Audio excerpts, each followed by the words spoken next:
का spread कितना हुआ and how are we doing in India? Yes, sir. We'll talk about COVID-19 अभी शुरू में ही. And अभी किसकी बात हो रही है? we are just about to start, sir. We are just about. अच्छा अभी शुरू नहीं हुआ है. Yeah. Just give me a minute. I'll just.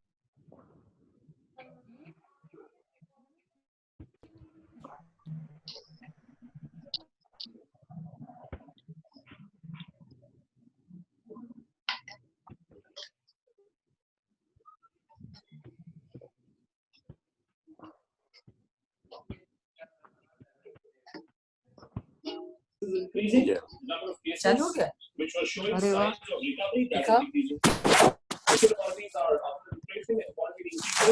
देखो, सुनो क्या बोल रहे हैं? कुछ बोल ही नहीं रहा। जी अभी शुरू कर. Good morning, everyone. ये देखो, सुनो बाबा क्या बोल रहे हैं. Yes. So I request you to please mute your mobile and laptops. एक second.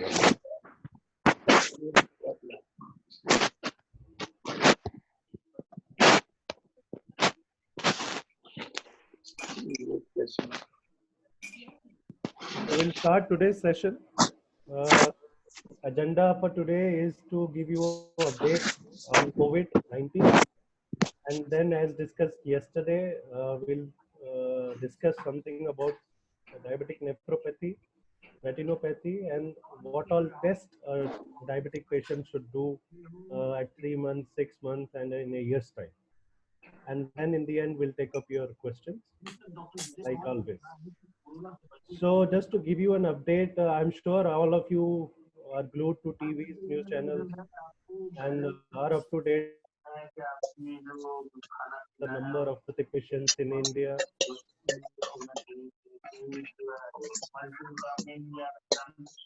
Some background noise has to be eliminated. To give you a number, till today, the official number is 965. So 965 people have been confirmed positive. So this number has spiked a bit over the last. Dr. Bawa, can I suggest that you mute all of the participants? Yes. Gaurav, can you help?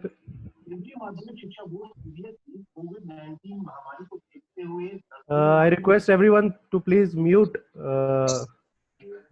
your Zoom. Yeah.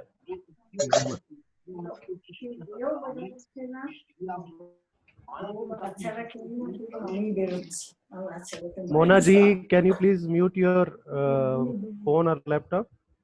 Yes. Shantanu Sen ji. I think Gaurav is not there, otherwise he would have done. So yeah, please request you to please mute your Zoom app. So the number has increased. The numbers are increasing since last couple of days. We all know the reason. ওরা যে যার বাড়ি দরকার অবস্থা এনে এনে বাড়ি বাইরে রেখে দিয়ে চলে যাচ্ছে, আমাদের কোনো অসুবিধা হচ্ছে না. তবে একদিন নবরাত্রি গেল, নবরাত্রি তো ওরা দুষ্টুপুষ করে খুব. নবরাত্রির পর 9টা Maybe just call Gaurav on his cell phone. There you go. Yeah, I think it's another call. Gaurav, can you please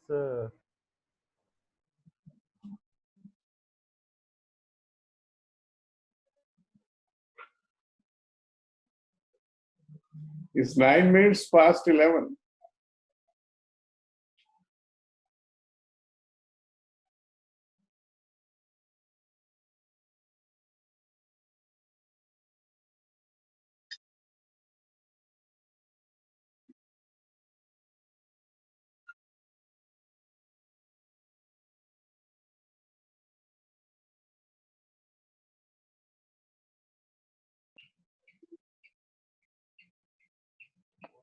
Doctor, we can't hear you.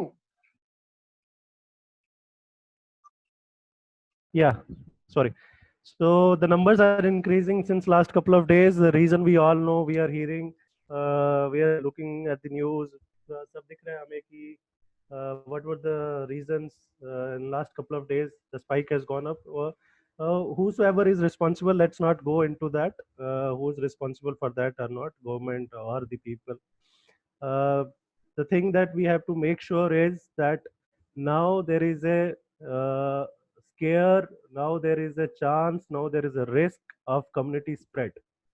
क्योंकि बहुत सारे लोग जो इस तरह के कॉन्ग्रीगेशन में थे, इस तरह की गैदरिंग में थे, लोकल लोग हैं, they have all gone back to their respective states, right? And they, without informing the authorities, without informing, living in the society, they are living in among us. So we don't know who has gone out, we don't know who has what sort of history. So we have to be really, really sure now that we make a good social distancing whenever we go out for buying essential goods. And we are at a risk of getting community spread in India. As you can see, the numbers are really spiking day by day. The 400s are somewhere about 400 people got positive the other day. So अभी बहुत खतरा है. मेरी request है आप सबसे कि आप आइसोलेशन बनाए रखें जब भी आप बाहर जाएं, मोर सो नाउ, क्योंकि अभी आपको पता है कि आपके एरिया में कोई भी आदमी कहीं से भी ट्रैवल करके आ सकता है, आ चुका होगा और उनको खतरा है ये corona virus positive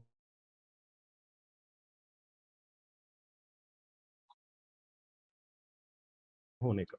So whenever you go that you maintain good 2-meter distance.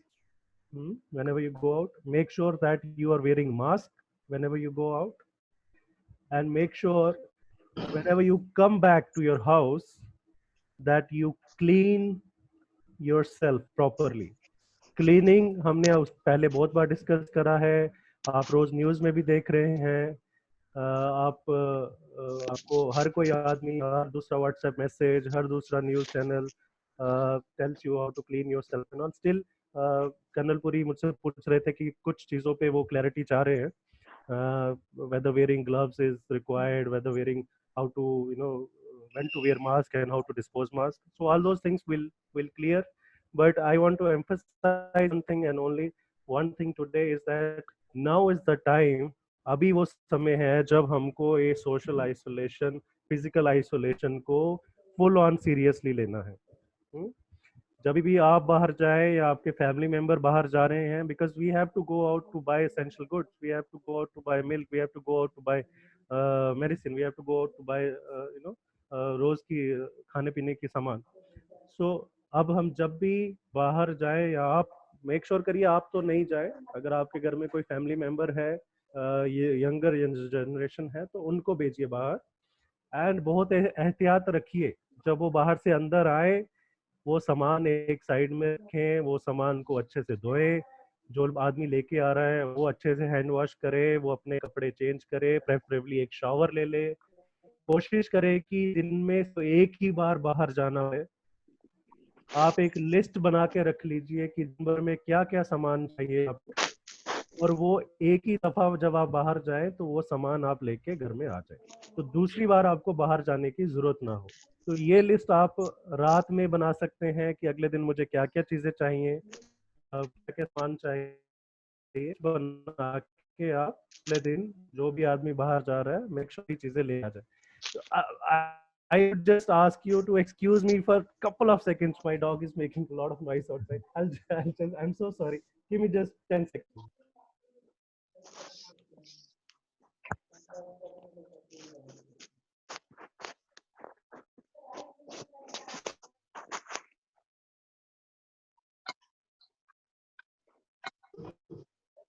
तो बाकी लोग जो कॉल पे हैं वो कहाँ से बोल रहे हैं? मैं अभी इस वक्त गुड़गांव से बोल रहा हूँ.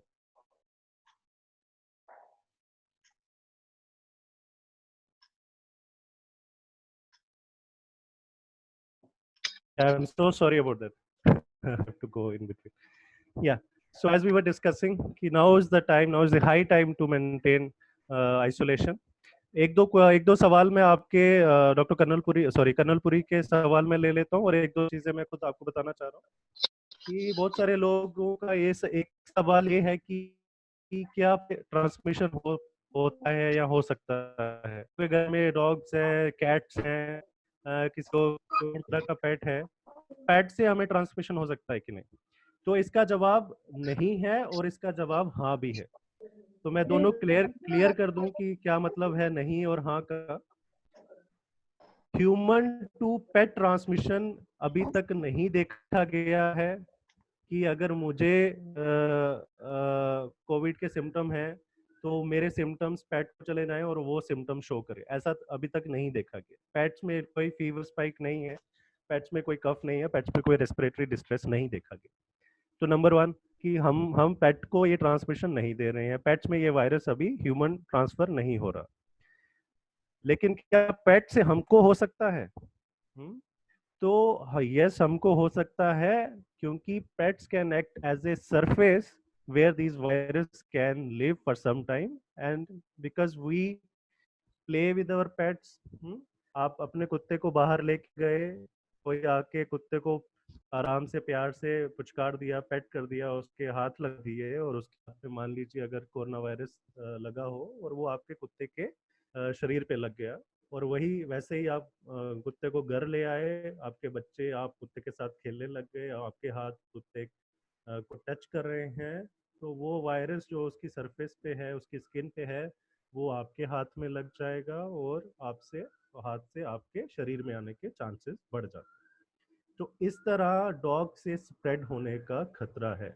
क्या डॉग को वायरस सिम्टम्स आ रहे हैं? नहीं, अभी कहीं भी नहीं देखा गया। But still we have to very careful about where we take dogs out. कहाँ पे हम कुत्ते को बाहर घुमाने ले जा रहे हैं, बाहर कोई आदमी कुत्ते को मिल रहा है या कोई और लोग आके उससे मिल रहे हैं कि नहीं। तो जो आइसोलेशन हम खुद के लिए जो आइसोलेशन प्रोटोकॉल्स हम खुद पे अपना रहे हैं, वही हमारे पेट के लिए भी आइसोलेशन प्रोटोकॉल्स जरूर रहेंगे। जब भी हम कुत्ते को बाहर लेके जाएं या अपने कैट को बाहर लेके जा रहे हैं, जब आप घर से वापस अंदर आए तो उसको साफ पानी से अच्छे से साफ जरूर करें। कुत्ते को भी नहला सकते हैं तो नहला दीजिए। तो ये प्रोटोकॉल डॉग्स के लिए भी सेम रहेंगे। दूसरा, कर्नलपुरी पूछ रहे थे कि ग्लव्स का क्या रोल है, राइट कर्नलपुरी? आप अनम्यूट कर लीजिए। यस सर डॉक्टर साहब, एक ग्लव्स का और दूसरा मास्क के बारे में। तो ग्लव्स का देखिए ऐसा है, जो लोग जैसे उस दिन हमारे साथ डॉक्टर सोमिक थे, उन्होंने भी इस चीज के बारे में हमें बताया था कि हम लोग ग्लव्स पहनने को ज्यादा इसलिए नहीं बोलते क्योंकि एक फॉल्स सेंस ऑफ हमारे दिमाग में आ जाता है कि हमने ग्लव्स पहना हुआ है तो इसलिए हम बचे हुए हैं वायरस से। हम हाथ जो बेयर हैंड्स है वो वायरस को टच नहीं कर रहे, तो हम बच जाएंगे, हम ग्लव्स पहन के बाहर जाएंगे। लेकिन ये फॉल्स सेंस ऑफ सिक्योरिटी है, ये एक्चुअली ट्रू नहीं है, क्योंकि हम ग्लव्स पहन के स्टिल ये हाथ हम अपने शरीर पे कहीं ना कहीं जरूर टच कर रहे हैं। यही ग्लव्स वाले हाथ हम अपने सामान को टच कर रहे हैं। और मोस्टली पीपल क्या करते हैं कि सेम ग्लव्स जब बाहर जाएंगे तो पहन लेंगे, वापस आएंगे उतार देंगे और वही ग्लव्स फिर से दोबारा उठा के पहन लेंगे। तो ये अगेन एक सरफेस ऐसी बन जाती है जहाँ पे वायरस अपना सस्टेन कर सकता है, यहाँ पे वायरस होने के चांसेस बढ़ जाते हैं और हम उस वायरस को के कांटेक्ट में आना ठीक है बच्चे आ सकते हैं। Yes Shiraz, you want to ask something?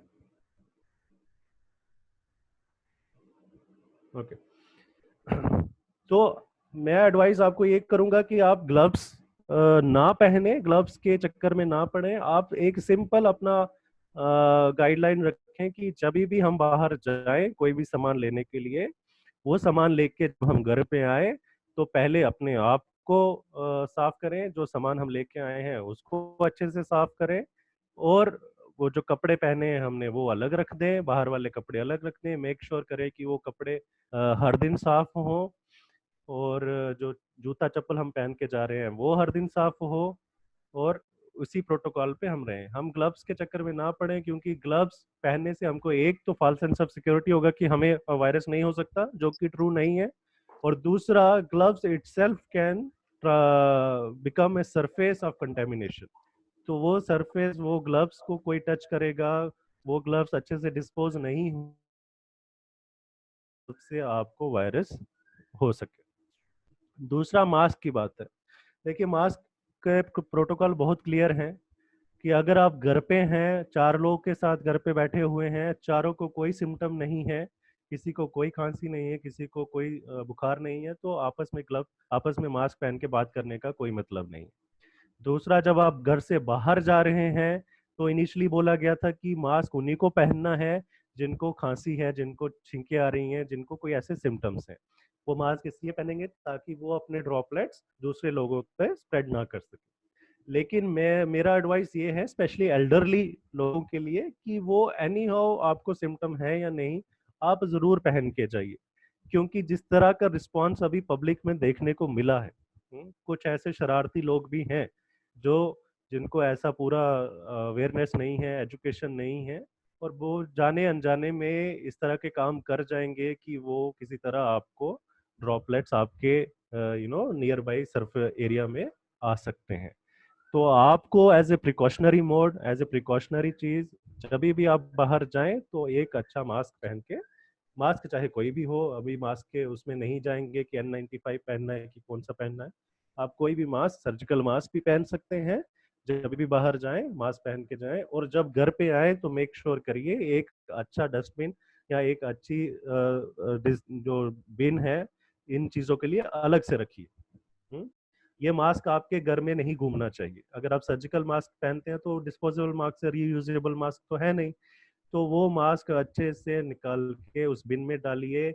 उस बिन में डिसइंफेक्टेंट का स्प्रे होना चाहिए सुबह शाम, और जब अगले दिन आपके कूड़े वाले आते हैं तो इसको अच्छे से प्लास्टिक के रैप में बंद करके वो डिस्पोज करिए। मेक श्योर करिए कि आप अपनी जो प्रिकॉशन ले रहे हैं, यही प्रिकॉशन जब आपकी चीजें ये डिस्कार्ड होती हैं, कूड़े वाले के पास जाती हैं, तो आप अच्छे से डिसइंफेक्ट करके उनके पास पहुंचाएं। क्योंकि हो सकता है वो इतना प्रिकॉशन ना ले रहे हों, उनको इतनी एजुकेशन ना हो, और आपको नहीं हुआ, लेकिन आपके पास आपकी किसी चीज पे वायरस था और वो वायरस आगे जाके उन लोगों के पास पहुंच गया। Still we want to be responsible, we don't want कि हम बचे रहें और दूसरों को हो जाए। तो ये डिसइंफेक्ट करके चीजें जरूर फेंकनी है। जब भी मास्क आप उतार के फेंके, एक अच्छे से डिसइंफेक्टेंट को उस पर फेंक दीजिए, उस पर डाल दीजिए, और वो जब साफ हो जाए और अगले दिन उसको डिस्कार्ड कर दीजिए। कोशिश करिए आप ना जो है नॉन ये इस तरह के सर्जिकल मास्क जो रीयूजेबल नहीं है, ऐसी चीजें, ऐसे वाले मास्क पहनिए। क्योंकि कई लोग जो है N95 मास्क ले लेते हैं और उसको बहुत दिन तक चलाते हैं, वो घर पे पड़ा रहता है, आपकी शेल्फ पे पड़ा रहेगा, आपके बेड के पास पड़ा रहेगा, और आप उसको जब उठाएंगे तो उसकी बाहर वाली सरफेस पे, अंदर वाली सरफेस पे दोनों जगह हाथ लगाएंगे, और वो ही हाथ हो सकता है आप साफ ना करते, वो हाथ कहीं लग जाए बाई चांस, तो खतरा होता है। तो नॉन रीयूजेबल मास्क आपके लिए बेहतर है, सर्जिकल मास्क आपके लिए बेहतर है, जिनको सिम्टम्स नहीं है, जो सिर्फ प्रिकॉशनरी तौर पे ये मास्क पहन रहे हैं। कर्नलपुरी, आई होप आपका क्वेश्चन आंसर हो गया होगा। कोविड पे अभी हम जैसे बात कर ही रहे हैं, तो आई विल लाइक कि आपके अगर कोई क्वेश्चन है तो मैं उनका आंसर अभी कर दूं।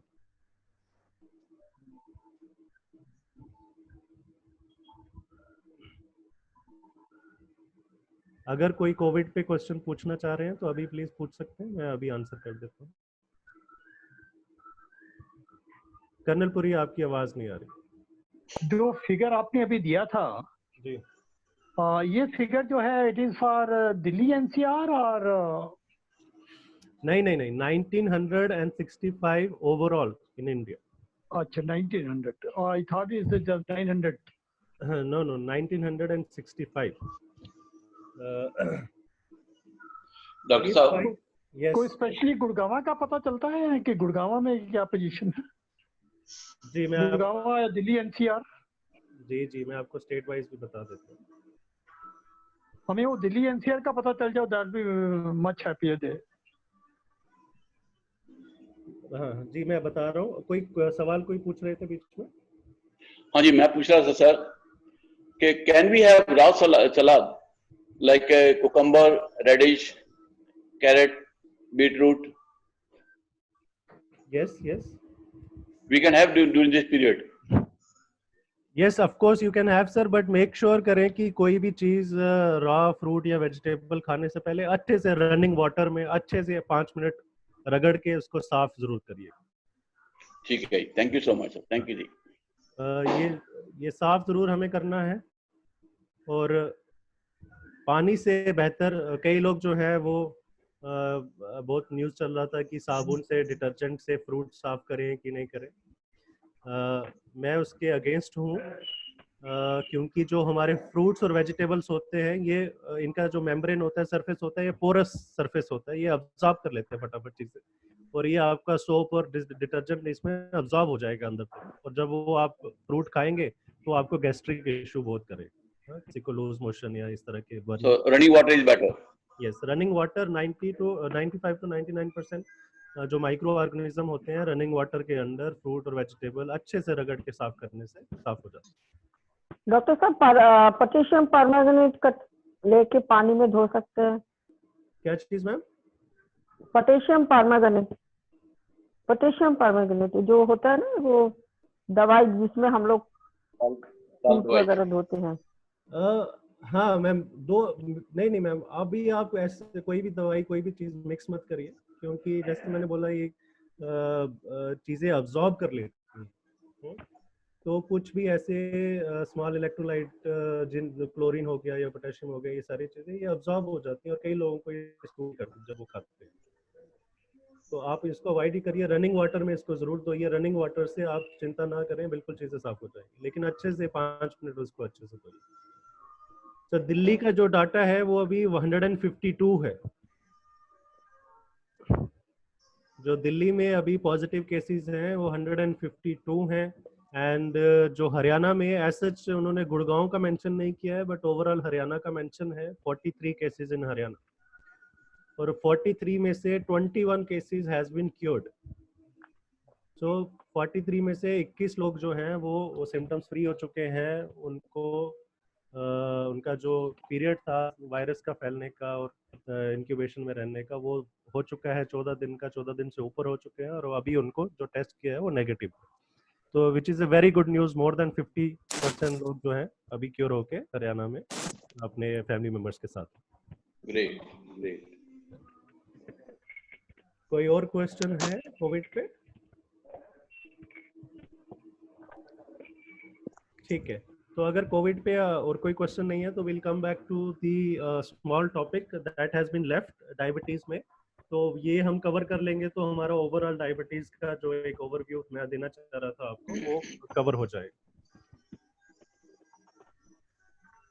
yesterday we have discussed and day before that हमने डायबिटीज का एक ओवरव्यू लिया था कि क्या होती है डायबिटीज, इसको कैसे मैनेज करना चाहिए, क्या उसकी कॉम्प्लिकेशन होती है, और कॉम्प्लिकेशन में कल हमने डायबिटिक फुट के बारे में पढ़ा था। डायबिटिक फुट जो कि बहुत इंपॉर्टेंट कॉम्प्लिकेशन है डायबिटीज की। people can lose their limbs, people can lose their toes, people can get their limbs deformed. तो वो सिचुएशन में हम कैसे बचे, उस सिचुएशन तक हम कैसे ना डिस्कस कर रहा था। आज एक दो कॉम्प्लिकेशन और है जो जल्दी से डिस्कस कर लेते हैं, और उसके बाद मैं एक चीज पे बात करना चाहूंगा कि जितने भी हमारे डायबिटिक मरीज हैं उनको साल भर में कौन कौन से टेस्ट करने हैं, 3 महीने पे कौन सा टेस्ट करना है, 6 महीने पे कौन सा टेस्ट करना है, 1 साल पे कौन सा टेस्ट करना है, जो कि मैंडेटरी उनकी रूटीन में होने चाहिए। तो चाहे अगर डॉक्टर उनको प्रिस्क्राइब कर रहे हैं या डॉक्टर उनको प्रिस्क्राइब नहीं भी कर रहे हैं, तभी भी आप खुद से जाके ये टेस्ट करवा सकते हैं। तो अभी डायबिटीज की कॉम्प्लिकेशन जो हम उस दिन डिस्कस कर रहे थे, इसके बारे में बात भी हो चुकी है हमारी। एक जो बहुत इम्पोर्टेंट चीज है शुगर के मरीज के लिए, वो है कि शुगर में जो माइक्रोवेस्कुलर कॉम्प्लिकेशन और मैक्रोवेस्कुलर कॉम्प्लिकेशन हम पढ़ रहे थे, बात कर रहे थे। माइक्रोवेस्कुलर मतलब जहाँ पे स्मॉल वेसल्स में दिक्कत हो जाएगी। Good morning Nafees ji, I request you to please mute your, let me just do it from my end. Okay. So microvascular complication और मैक्रोवेस्कुलर कॉम्प्लिकेशन। माइक्रोवेस्कुलर जैसे मैंने कल बताया था कि जो स्मॉल वेसल्स हैं, कैपिलरीज हैं, जो जैसे आईज में ब्लड सप्लाई लेके जाती हैं, ब्लड सप्लाई लेके आती हैं, उसी तरह किडनी के अंदर जो स्मॉल सेल्स हैं, ग्लोमेरुलस उनको बोलते हैं, उनकी जो ब्लड वेसल्स हैं, उनकी जो सर्कुलेशन है, वहाँ पे भी माइक्रोवेस्कुलर वेसल्स है। तो डायबिटीज के मरीज में ये जो वेसल वॉल है, इनमें थिकनिंग होना शुरू हो जाता है। मतलब कि उनकी जो वॉल्स हैं वो उतनी फ्लेक्सिबल, इतनी पोरस नहीं रह जाएंगी, तो उनके अंदर थिकनिंग होना शुरू हो जाएगा, उनके अंदर धीरे धीरे ब्लॉकेज होना शुरू हो जाएगा।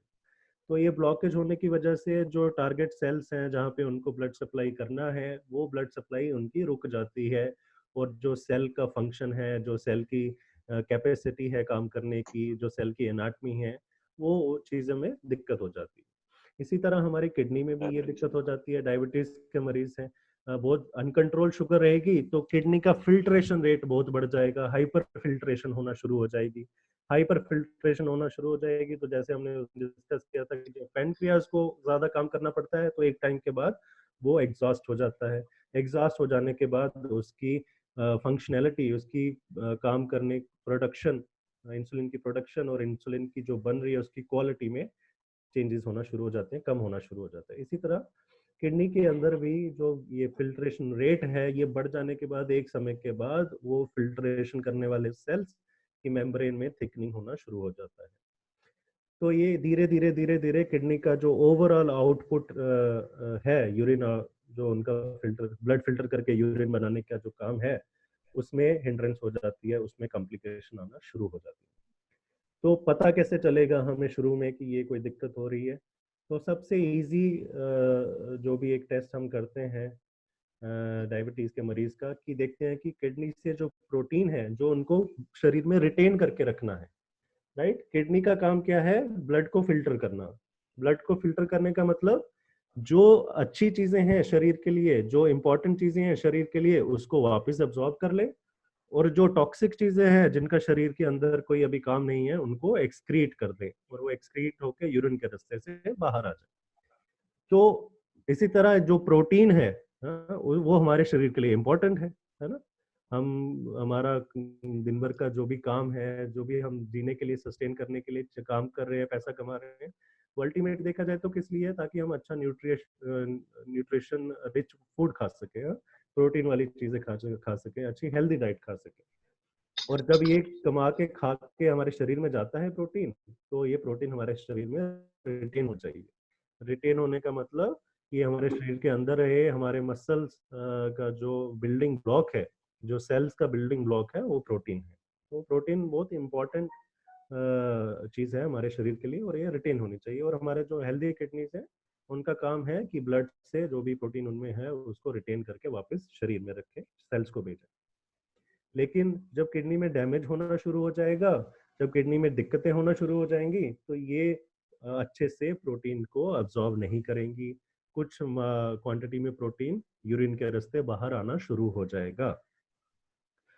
तो बहुत इंपॉर्टेंट टेस्ट है। आपने आई एम श्योर जो लोग डायबिटिक है उनके डॉक्टर्स ने उनको एडवाइस किया होगा, आपने बहुत बार करा भी होगा। तो ये चेक करते हैं कि प्रोटीन यूरिया, मतलब आपके यूरिन में प्रोटीन अभी एक्सक्रीट कितना हो रहा है, क्या मात्रा में हो रहा है। तो एक जनरल लिमिट है, इस लिमिट के अंदर रहेगा तो किडनी में कोई दिक्कत नजर नहीं आएगी, इस लिमिट के बाहर जाएगा तो थोड़ी दिक्कत नजर आएगी, और एक लिमिट के बहुत बाहर चला जाएगा तो हम बोलेंगे अभी बहुत ज्यादा डैमेज होना शुरू हो गया। तो उसको माइक्रो एल्ब्यूमिन यूरिया बोलते हैं।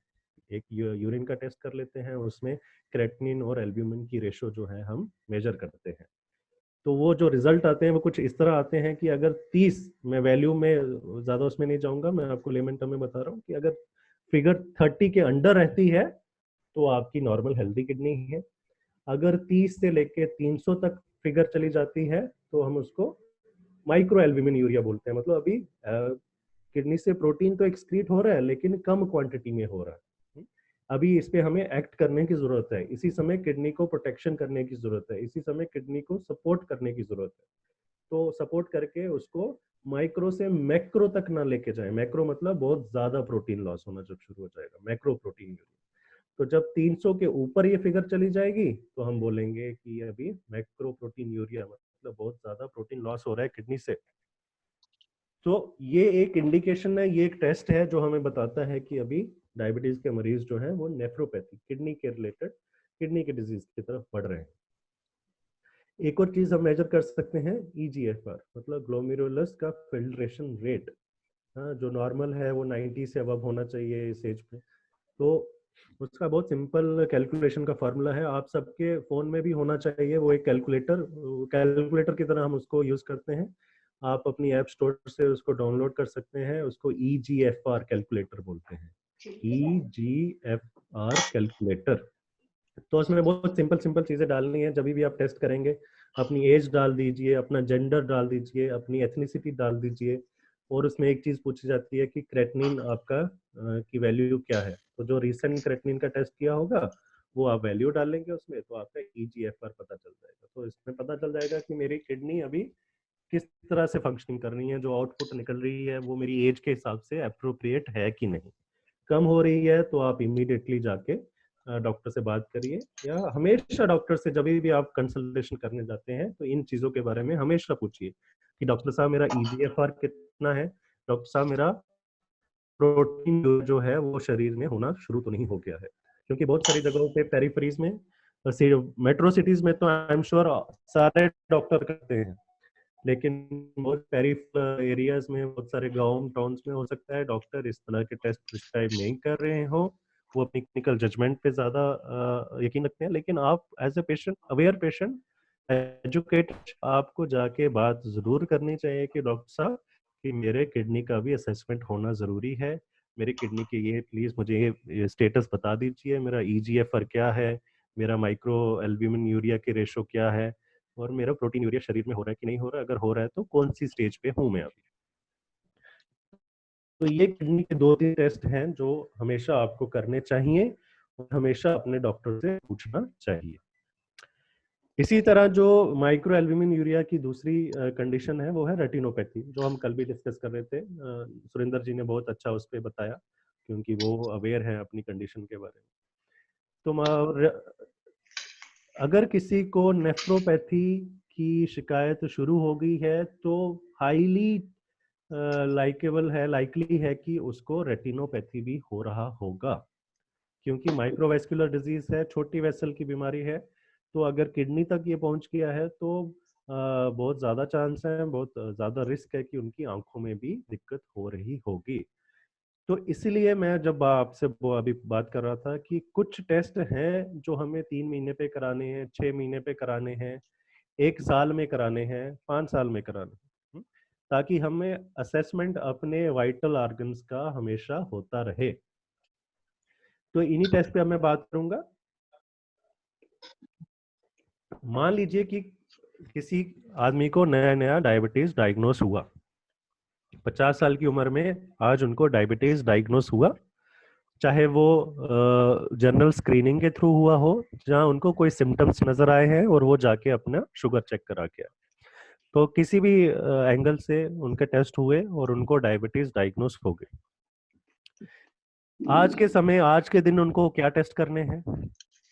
क्योंकि जैसे मैंने कल बताया था, किसी को अगर आज डायबिटीज डायग्नोस हो रही है तो इसका मतलब ये नहीं कि पिछले कुछ दिनों से उनका शुगर बढ़ना शुरू हुआ है। इसका मतलब ये है कि काफी देर पहले, कुछ साल पहले, 3 साल, 4 साल, 5 साल पहले से पैनक्रियाज ने गिव अप करना शुरू कर दिया for whatever reason. Pancreas ने गिव अप करना शुरू कर दिया है। अब उस तरह की इंसुलिन वो नहीं बना पा रहा है, अब उतनी क्वांटिटी में इंसुलिन नहीं बना पा रहा है, और धीरे धीरे धीरे धीरे आप पहले नॉर्मल स्टेज में थे, फिर आप प्री डायबिटीज की स्टेज में आए और अब जाके आपको डायबिटीज हुई है। तो इस दौरान, इन सालों के दौरान कुछ ना कुछ स्मॉल चेंजेस, इतने बड़े लेवल पे नहीं, कुछ ना कुछ स्मॉल चेंजेस लेकिन जरूर होना शुरू हो जाती है। तो हमें आज ही के दिन अपने पूरे शरीर का एक स्टेटस अपडेट लेना है।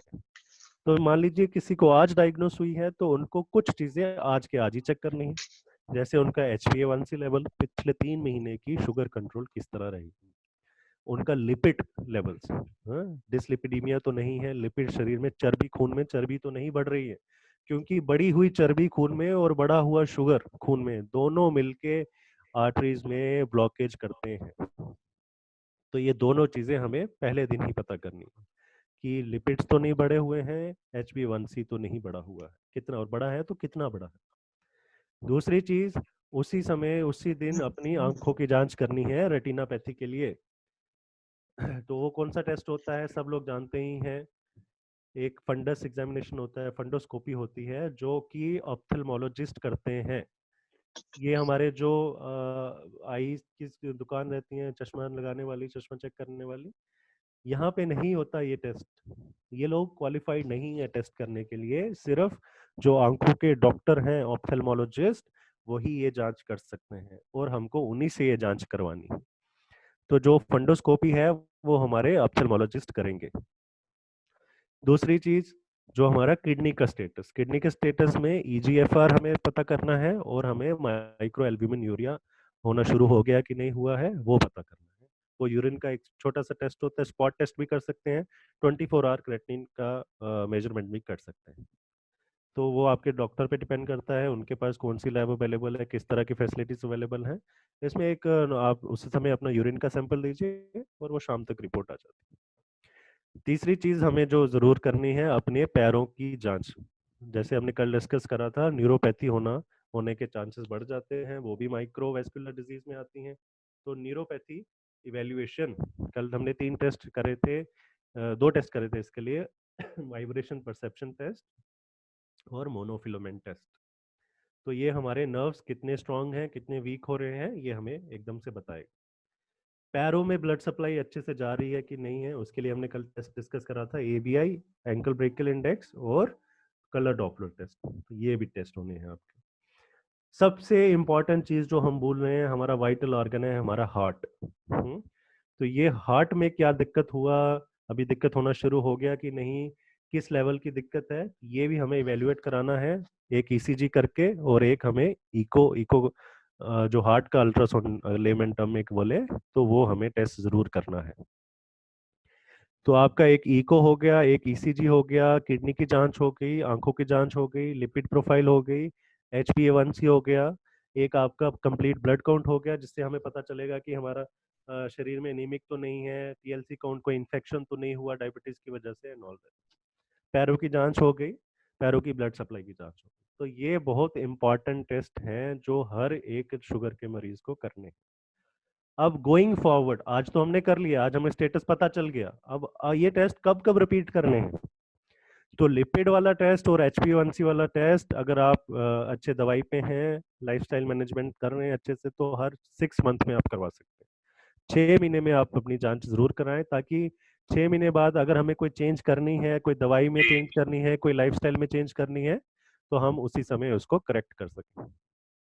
आंखों की जांच, दिल की जांच और किडनी की जांच, ये 3 जो वाइटल ऑर्गन है, और पैरों की जांच, ये हमें ईयरली करनी है, हर साल में एक बार। और अगर इसमें कोई चेंजेस बड़ी दिख रही हैं, कोई गड़बड़ ज्यादा है, तो फिर जब डॉक्टर जितनी बार आपको कहेगा आपको उतनी बार करनी है। लेकिन अपनी तरफ से रेगुलरली साल में एक बार इको कराना है, साल में एक बार फंडोस्कोपी करानी है, साल में एक बार प्रोटीन यूरिया एनालिसिस करना है, साल में एक बार न्यूरोपैथी का एनालिसिस, BPT, मोनोफिलामेंट टेस्ट जरूर करना है, साल में एक बार पेरिफेरल वेस्कुलर डिजीज, जो पैरों की ब्लड सप्लाई है उसकी जांच जरूर करनी है, कलर डॉपलर टेस्ट करके, ABI करके। तो अगर हम ये जांच इस रूटीन में करते रहेंगे, इस शेड्यूल में करते रहेंगे, तो आई एम श्योर हमको डायबिटीज कॉम्प्लिकेशन होने के चांसेस बहुत मिनिमम होंगे, क्योंकि एक तो जांच करके हमें स्टेटस पता चल जाएगा और आपके डॉक्टर उसी समय प्रॉम्प्टली एक्ट करके वो चीज को गड़बड़ होने से करेक्ट करेंगे, जो भी अप्रोप्रिएट मैनेजमेंट है, B it medicine management, B it lifestyle management, B it dietary management, तो उस समय उसको करेक्ट कर सकते हैं। तो ये बहुत सिंपल सी चीज़ें हैं, बहुत सिंपल सा स्केड्यूल है, बहुत सिंपल सी जांचें हैं जो हमको 3 महीने 6 महीने में करना है, 1 साल में करना है। और I am sure most of you आप इसको फॉलो भी कर रहे होगे, आप इसको करवा भी रहे हो। तो just to enforce reinforce, just to emphasize कि इसकी इम्पोर्टेंस क्या है, इसलिए मैंने ये अभी डिस्कस करा है। इसके रिगार्डिंग आपके कोई सवाल हो तो आप पूछ सकते हैं मुझसे।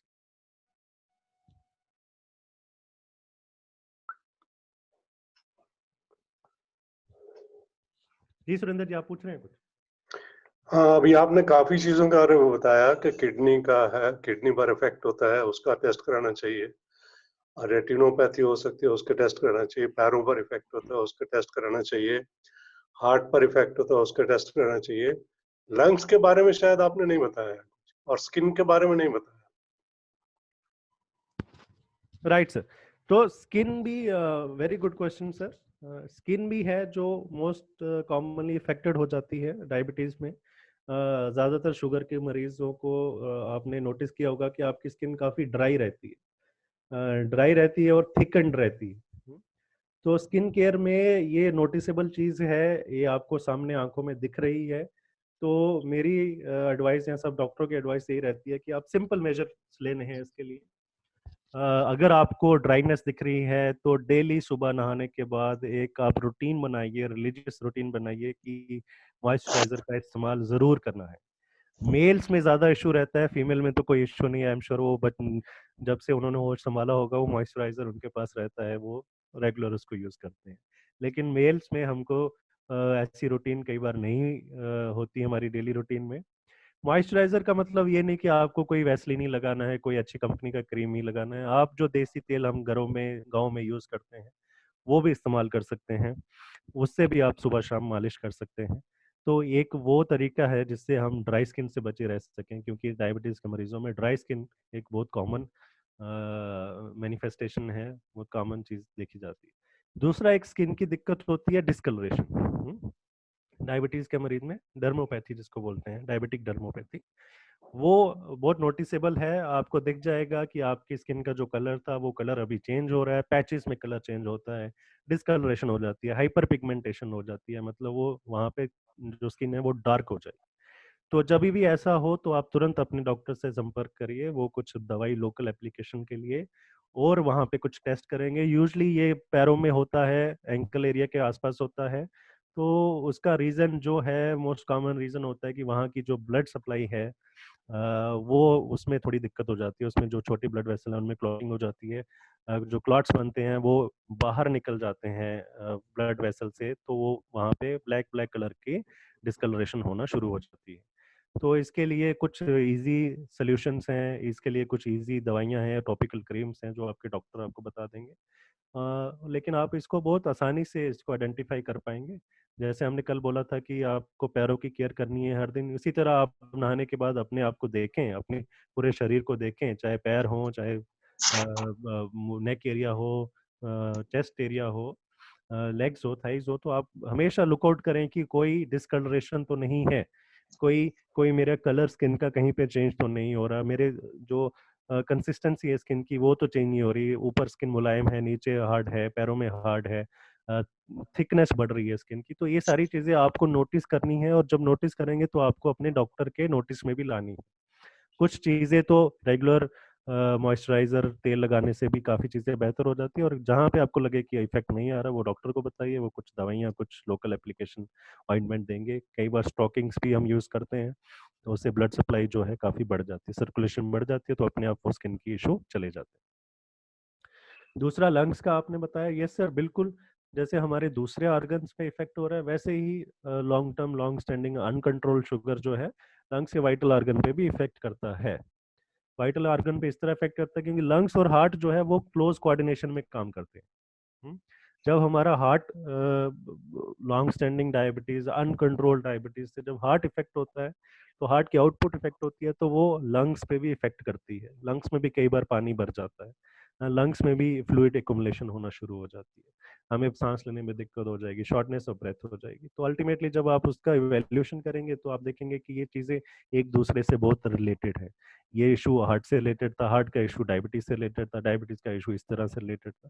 तो ये सारी डायबिटीज एक सेंटर पॉइंट है, और एक सेंटर पॉइंट में रह के अलग अलग वाइटल ऑर्गन्स पे टारगेट करता है। तो सब चीजों का सोल्यूशन चाहे लंग्स की बीमारी का सोल्यूशन या हार्ट की बीमारी का सोल्यूशन या आंखों की, किडनी की, हर चीज का सोल्यूशन एक ही है। जो यूनिवर्सल है वो है एप्रोप्रिएट डेट, जो आपको पता है अपने शुगर लेवल से, उसमें शुगर को मेंटेन करके रखिए, कंट्रोल करके रखिए। आपके बहुत सारे इश्यूज, आपके बहुत सारी कॉम्प्लिकेशन खुद ब खुद रिजॉल्व हो जाएंगी, खुद ब खुद डिले हो जाएंगी, खुद ब खुद उनका प्रोग्नोसिस बहुत अच्छा हो जाएगा। और कंट्रोल करने के लिए सारे तरीके आपको मालूम है, आपको क्या दवाइयां लेनी है, क्या लाइफस्टाइल मैनेजमेंट करनी है, ये सारी चीजें आपको ऑलरेडी मालूम है। ये लंग्स वगैरह के अलावा लिवर और ब्रेन पर भी अफेक्ट होता है शुगर का, और उसका भी कोई टेस्ट वगैरह है? ब्रेन का देखिए सर, जैसे मैंने कल बताया था कि ये बढ़ी हुई शुगर और लिपिड्स जो कोलेस्ट्रॉल हैं, ये हमारे आर्टरीज में ब्लॉकेज करते हैं। ये आर्टरीज की जो वॉल्स हैं उनको थिकन करते हैं, तो मतलब आर्टरी के अंदर का जो डायमीटर होगा वो कम हो जाएगा। तो एक जब डायमीटर कम होगा तो आपके जो ब्लड प्रेशर है, जो खून ले जाने का प्रेशर, खून सर का जो प्रेशर है अपने आप बढ़ जाएगा। तो आपको डायबिटीज की वजह से ब्लड प्रेशर, हाइपरटेंशन भी होना शुरू हो जाएगी। और एक समय पे ऐसा आएगा कि ये जो डायमीटर है धीरे धीरे कम होते होते, नैरो होते होते ये आर्टरी ब्लॉक हो जाएगी।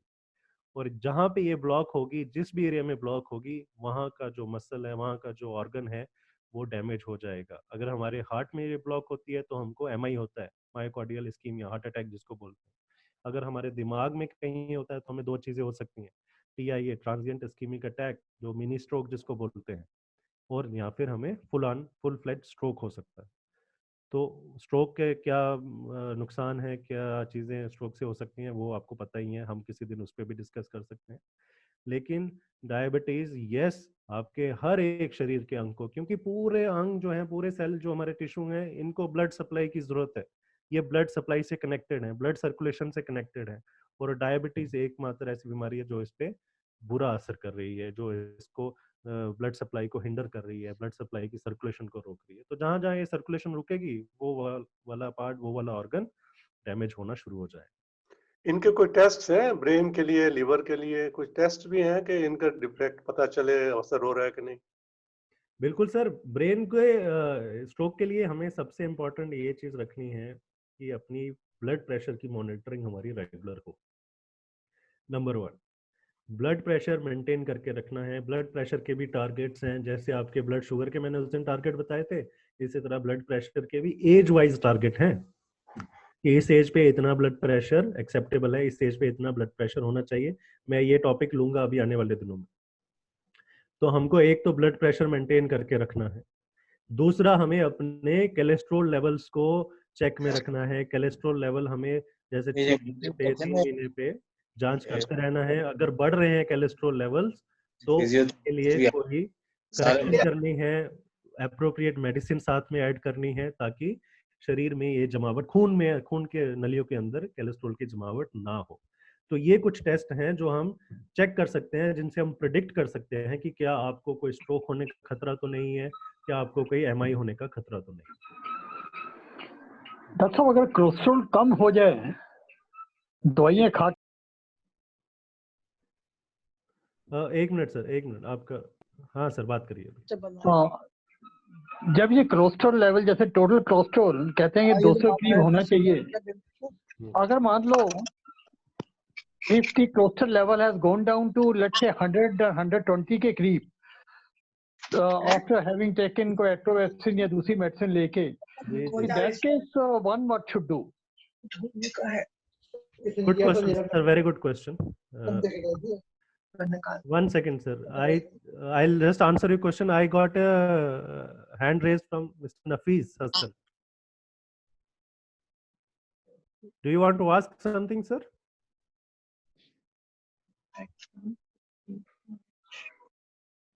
नफीस जी की आवाज नहीं आ रही है हमें। चलिए जब आएगी तब बात करेंगे इनसे। जी, कर्नलपुरी के क्वेश्चन पे मैं आ रहा हूँ कि कोलेस्ट्रॉल कैसे मैनेज करना है, कम हो गया तो क्या दिक्कतें हैं, बढ़ा है तो क्या दिक्कतें हैं, तो ओवरऑल इस पे बात करते हैं।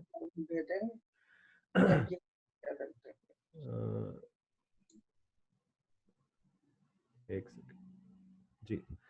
तो देखिए, अगर आप कोलेस्ट्रॉल की मेडिसिन पे हैं अगर आपको डॉक्टर ने कोई मेडिसिन, यूजुअली वो अटोरवा नाम से आती है, स्टैटिन जो ग्रुप ऑफ मेडिसिन हैं उनमें एक अटोरवा बहुत यूजुअली प्रिस्क्राइब्ड मेडिसिन है। रोजवास्टैटिन एक मेडिसिन नाम से आती है जो डॉक्टर प्रिस्क्राइब करते हैं अक्सर। और भी दूसरे ग्रुप्स हैं स्टैटिन के लिए, सॉरी कोलेस्ट्रॉल मैनेजमेंट के लिए। तो लिपिड्स में आपको दो चीजों का ध्यान रखना है। दो तरह के लिपिड्स हैं जिन पे आपकी नजर होनी चाहिए जब भी आप कोलेस्ट्रॉल लिपिड प्रोफाइल कराएं। तो ऐसे दो टेस्ट हैं, दो उनमें वैल्यूज हैं, दो उनके फर्दर कंपोनेंट्स हैं जिन पे आपको ध्यान रखना है। आप टोटल कोलेस्ट्रॉल भूल जाइए, आप कितना 200 से ऊपर है कम है, ये सारी चीजें भूल जाइए। आपको दो तीन जो उसके आप देखेंगे लिपिड प्रोफाइल, अगर आप अपनी जांच खोलेंगे और उस जांच में देखेंगे कि अलग अलग दो तरह के लिपिड्स हैं, उनकी वैल्यू लिखी रहती है। जैसे सबसे इम्पोर्टेंट है लो डेंसिटी लिपिड्स, एलडीएल। उसमें एक टेस्ट होता है एलडीएल, उसकी वैल्यू आप जरूर, वो आपके लिए इम्पोर्टेंट है। वो जिसको हम कहते हैं बैड कोलेस्ट्रॉल है, उसकी वैल्यू पे नजर रखिए, वो 100 से कम होनी चाहिए, डिजायरेबल।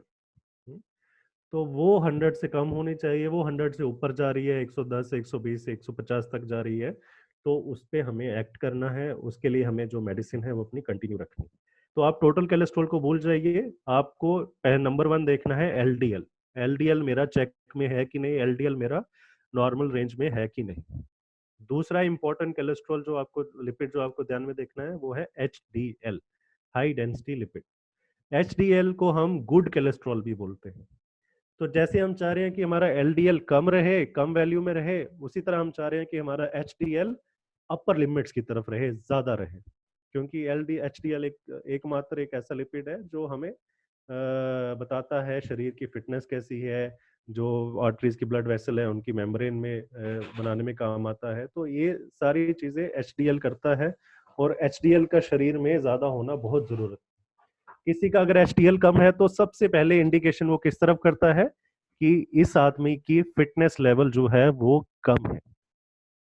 और एचडीएल एकमात्र ऐसा लिपिड है जो जैसे जैसे आप अपनी फिटनेस लेवल बढ़ाते जाएंगे, जैसे जैसे आप अपनी एक्सरसाइज बढ़ाते जाएंगे, ये बढ़ता जाएगा। ये कम होने की बजाय हम कहते हैं कि हम एक्सरसाइज करेंगे तो हमारे कोलेस्ट्रॉल कम होते जाएंगे, लेकिन एचडीएल एकमात्र ऐसा लिपिड है कि जो ज्यादा एक्सरसाइज करने से, अच्छी फिटनेस रखने से बढ़ता है, और हम चाहते हैं कि ये बढ़े। तो जब भी आप अपने लिपिड की प्रोफाइल देखिए तो उसमें दो चीजों पे आपका ध्यान हो, एक एलडीएल और दूसरा एचडीएल। और अगर आप मेडिसिन पे हैं और ये वैल्यूज बहुत कम कम आ रही हैं, तो यस, आपकी मेडिसिन की डोसेज को चेंज करने की जरूरत है। ऐसा नहीं कि अगर आप 20 mg अटोरवा ले रहे हैं तो वही लाइफ लॉन्ग आपको लेनी है, नहीं।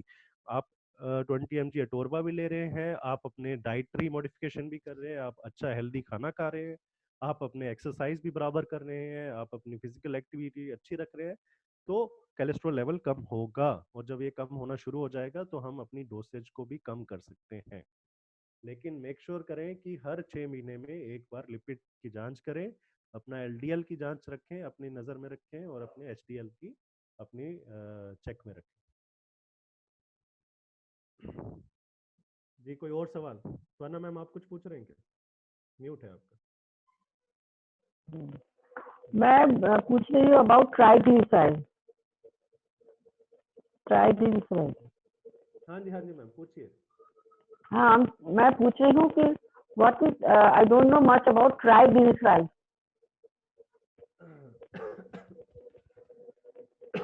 जी मैम, आप लास्ट कब जांच करी थी आपने ट्राइग्लिसराइड की? 2 महीना हो गया। ओके, तो ट्राइग्लिसराइड का भी अगर आप टेस्ट में देखेंगे, अपनी रेफरेंस वैल्यू देखेंगे, तो डिजायरेबल वैल्यू इनकी रहती है समवेयर बिटवीन 150 के अराउंड।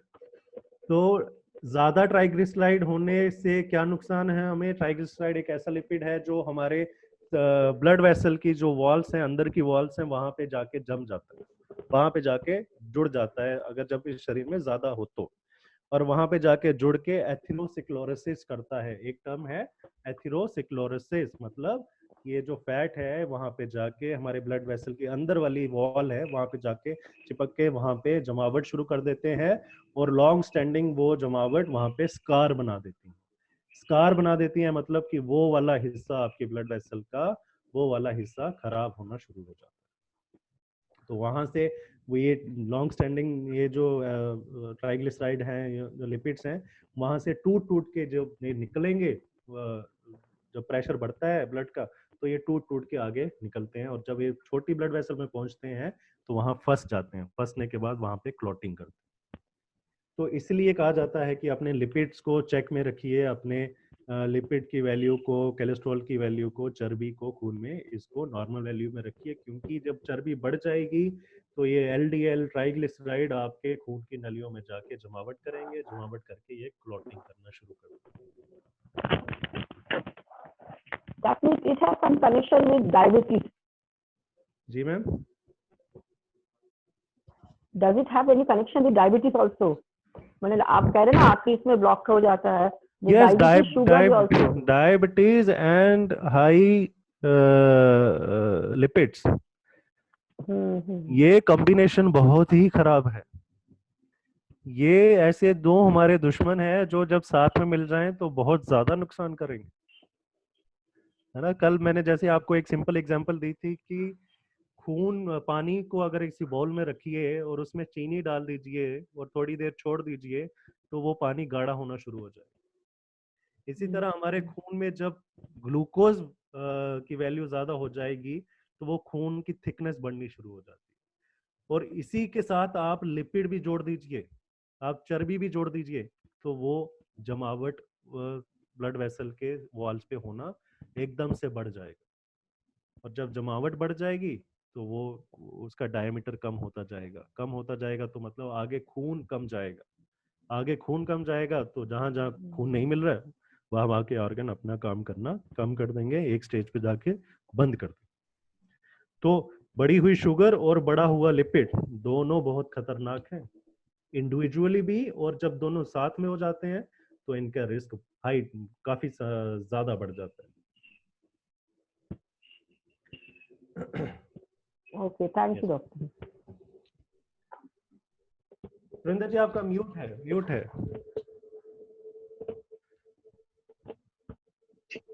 सुरेंद्र जी आप कुछ बात कर रहे हैं लेकिन आपका म्यूट है। मैं बोल रहा था कि HDL की लिमिट्स होती हैं, lower and higher limit prescribed होती हैं। अगर हायर लिमिट से भी HDL ज्यादा हो तो इज इट हार्मफुल? पहली बात तो ये कि it's very unlikely to go above the higher limit.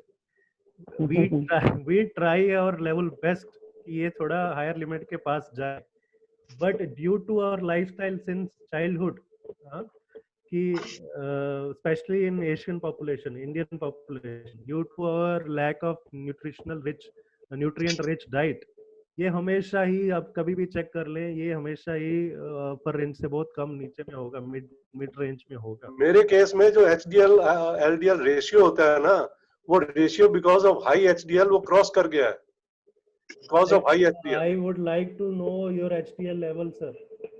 अच्छा, मैं आपको निकाल कर कल दिखा दूंगा। हाँ, कल हम देखते हैं, उस पे बात करते हैं। हाँ, आई विल शो यू। तो रेशो देखिए, ratio, because I consulted the doctor. Normally I consult the doctor every month, but because of corona I am not able to go there. When I showed her, she is a lady doctor, उन्होंने बोल दिया अरे कुछ नहीं है, इससे ठीक है, it is okay. हाँ, because low LDL is desirable, number one, and high HDL is also desirable. So अगर आपकी रेशो बढ़ रही है because of high HDL, then it's very good thing. हाँ, तो मैं आपको दिखाऊंगा। हाँ बिल्कुल सर, इसलिए वरीड था कि लिमिट के बाहर चला गया है, तो doctor sir it's all right, no problem, it's all right, don't worry. Sometimes किसी पर्टिकुलर दिन की ब्लड सैंपल में भी कुछ दिक्कत हो जाती है, विल सी कंसिस्टेंटली कितना बढ़ रहा है, तो अगली रिपोर्ट में कंपेयर करके देखेंगे इसको। हाँ, ठीक। ये तो रिपोर्ट आपके पास वहाँ भी होगी, रिपोर्ट्स तो जाती है मेरी। बिल्कुल, मैं खुद ही देख लूंगा सर। वहाँ रिपोर्ट्स होंगी जरूर, मेरे पास है सारा डाटा आपका। हाँ ठीक sir. Sir, mister Gopalani sir, आप कुछ पूछना चाह रहे हैं?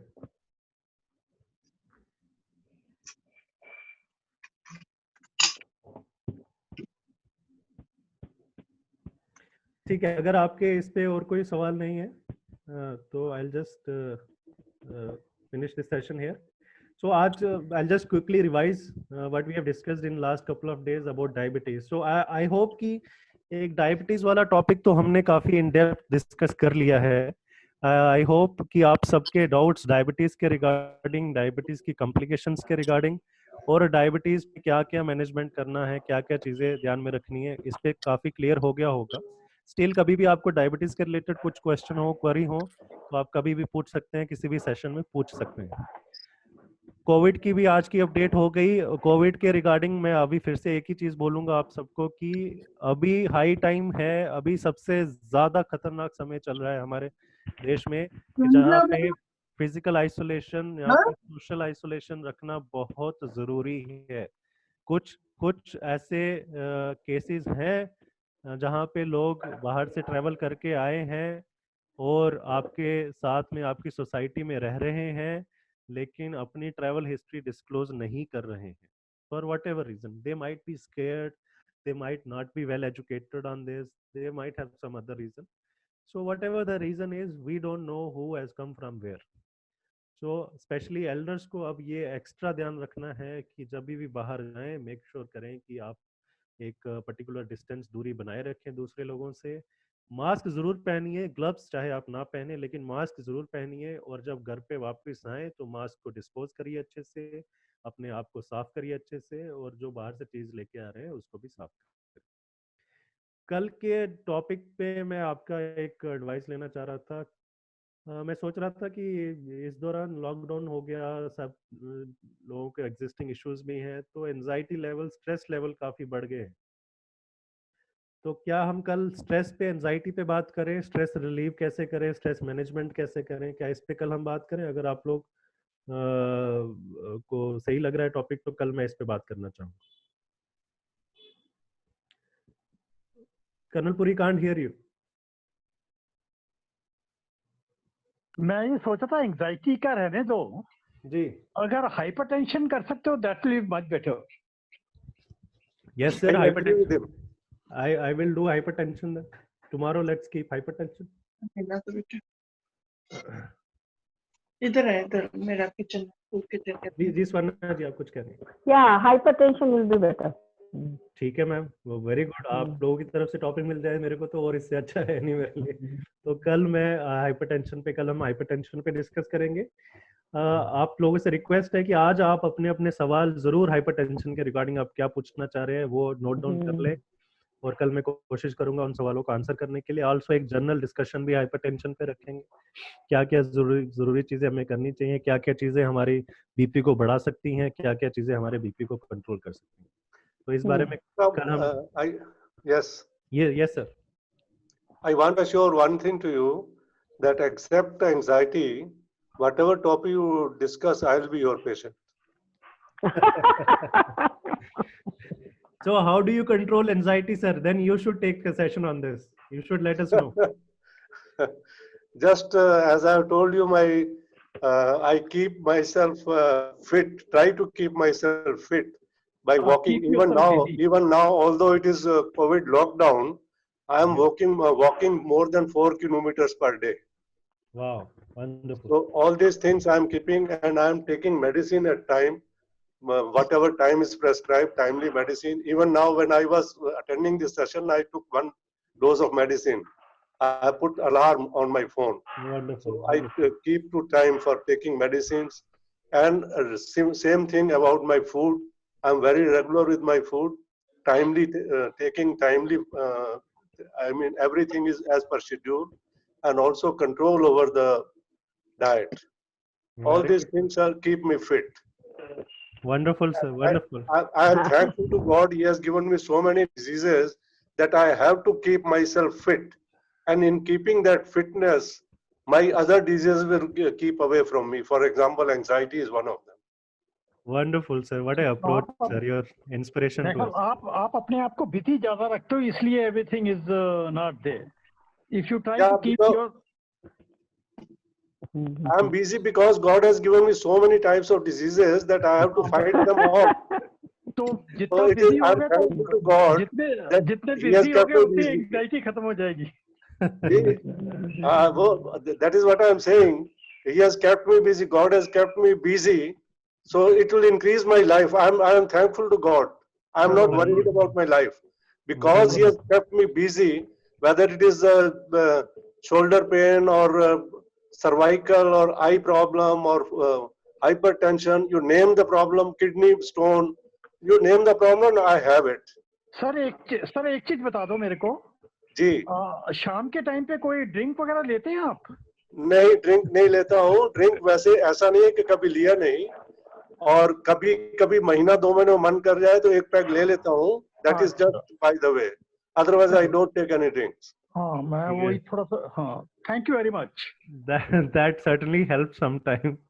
Yeah, my husband takes every day evening, though he has so many problems that doctor has advised him to take 3 ml vodka every day. And it is keeping him fit. Whatever works for me. So एक चीज हमारी कोशिश ये रहती है कि एक particular stage के आने के बाद हम लोग नहीं चाहते कि आप अपने डाइट में कोई चेंज करें, आप अपने कोई मेजर लाइफस्टाइल जो आपका है उसमें चेंज करें, क्योंकि for whatsoever reason we are fighting medicine, we are fighting diseases, we are taking so many medicine, but at the end of the day ये सारी चीजें हम एक लाइफस्टाइल जीने के लिए कर रहे हैं, एक लाइफस्टाइल मेंटेन करने के लिए कर रहे हैं। और जब अगर बीमारी की वजह से ना खाने का स्वाद रहे, ना खाने की परमिशन रहे, ना कुछ पीने की परमिशन रहे, ना कुछ करने की परमिशन रहे, तो फिर ऐसी क्वालिटी ऑफ लाइफ का क्या फायदा, ऐसी जिंदगी का क्या फायदा। तो हमारी जो अप्रोच रहती है वो इस तरह रहे कि आप while taking care of your disease existing condition, you also enjoy your life, you also eat whatever you want to eat, you also drink whatever you want to drink, but I will advise you, I will tell you ki how much to eat, how much to drink, and when to do it. So this is my approach to all my patients whenever I see patient in clinic or otherwise. So good, Surendra जी ने तो अपना सब figure out कर रखा है और वो हमको भी बताते हैं। Very good sir, very inspirational you are. No sir, I every time learn something from you, people like you. I keep on learning. That is one of my secrets, if you can say. And I ask questions. Sometimes maybe you may not like those questions, but I keep on asking questions. No. So that I learn more. Whatever doubt comes to my mind, irrespective of the fact who is sitting before me, I'll just ask the question. That's the right approach. Always, please keep on doing, keep that doing. Dr. Baba is always calm and collected. Yes. Thank you, sir. Thank you. I'm learning from you guys, sir. Thank you. ठीक है sir. Then we'll end the meeting today. Tomorrow we'll discuss hypertension. Thank you. So you all have a wonderful day. Please join us again at 4 p.m. for night session. Thank you, sir. Thank you. Thank you so much.